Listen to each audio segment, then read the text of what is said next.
ನಮಸ್ಕಾರ ಪ್ರಿಯ ವೀಕ್ಷಕರೇ, ನಾನು ನಿಮ್ಮ ಭುವನ ಲೋಕೇಶ್.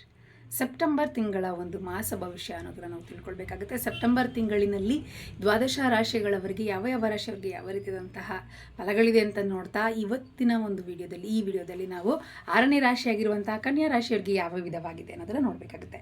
ಇಲ್ಲಿ ಕನ್ಯಾ ರಾಶಿಯವರಿಗೆ ಈ ತಿಂಗಳು ವೃತ್ತಿಯ ಜೀವನದಲ್ಲಿ ಸ್ವಲ್ಪ ಮಟ್ಟಿಗೆ ದುರ್ಬಲವಾಗಿದೆ ಅಂತಾನೆ ಹೇಳ್ಬೋದು. ಈ ತಿಂಗಳು ದ್ವಿತೀಯಾರ್ಥವು ಉತ್ತಮವಾದಂತಹ ಪರಿಸ್ಥಿತಿ ಇರೋದರಿಂದಾಗಿ ಇನ್ನು ಮೊದಲಾರ್ಥದಲ್ಲಿ ಸ್ವಲ್ಪ ಪ್ರಾಬ್ಲಮ್ ಅನ್ನು ನೋಡ್ತಾ ಹೋಗ್ತೀರಿ. ಇನ್ನು ಆರೋಗ್ಯದ ವಿಚಾರದಲ್ಲಿ ಬಹಳ ಜಾಗೃತರಾಗಿರ್ಬೇಕಾಗುತ್ತೆ. ಈ ಒಂದು ಕನ್ಯಾ ರಾಶಿಯಲ್ಲಿರುವಂತಹವರು ಆರ್ಥಿಕ ಸ್ಥಿತಿಯನ್ನು ನೋಡಿದಾಗ ವೆಚ್ಚ ಅನ್ನುವಂಥದ್ದು ಹೆಚ್ಚಾಗ್ತದೆ.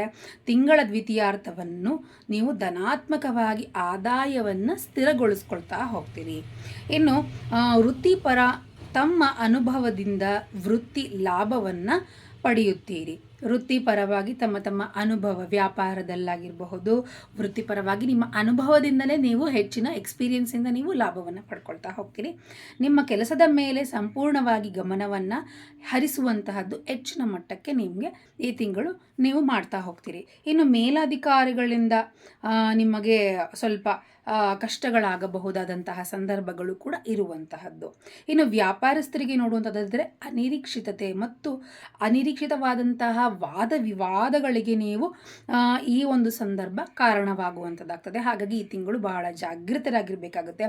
ನೀವು ಮಾಡುವಂಥ ಕೆಲಸಗಳಲ್ಲಿ ಅಡೆತಡೆಗಳಾಗುವಂಥದ್ದಾಗ್ತದೆ.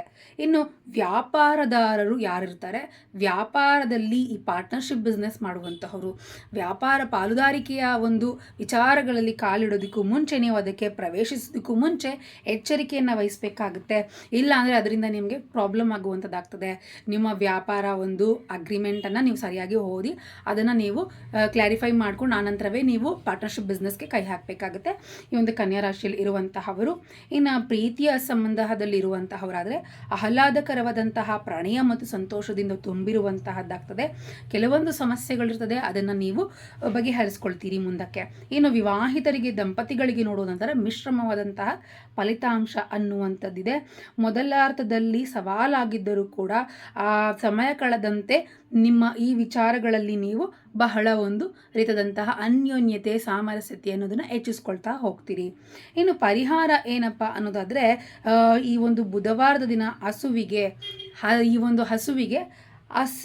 ಹಸಿರು ಬಣ್ಣದಲ್ಲಿರುವಂತಹ ಸೊಪ್ಪನ್ನು ತರಕಾರಿಗಳನ್ನು ತಿನ್ನಿಸೋದ್ರಿಂದಾಗಿ ನಿಮ್ಮ ಕೈಯಿಂದ ನಿಮ್ಮ ಗ್ರಹದೋಷಗಳ ನಿವಾರಣೆಯಾಗಿ ನಿಮಗೆ ಅನುಕೂಲವಾಗ್ತದೆ. ಇನ್ನು ಹೆಚ್ಚಿನ ಮಾಹಿತಿಯನ್ನು ತಿಳ್ಕೊಳ್ಬೇಕು, ನಿಮಗೆ ಹೆಚ್ಚಿನ ಸಮಸ್ಯೆಗಳಿದೆ, ಅದರಿಂದ ಹೊರಗೆ ಬರಬೇಕು ಅಂದರೆ ಕೆಳಗೆ ಕಾಣ್ತಾ ಇರುವಂಥ ಗುರುಜಿಯ ನಂಬರ್ಗೆ ಕಾಂಟ್ಯಾಕ್ಟ್ ಮಾಡಿ. ಹಾಗೆಯೇ ನಮ್ಮ ಚಾನಲ್ನ ಸಬ್ಸ್ಕ್ರೈಬ್ ಮಾಡ್ಕೊಳ್ಳಿ. ಇನ್ಸ್ಟಾಗ್ರಾಮ್ನಲ್ಲೂ ಕೂಡ ಫಾಲೋ ಮಾಡಿ. ಎಲ್ರಿಗೂ ಒಳ್ಳೆಯದಾಗಲಿ.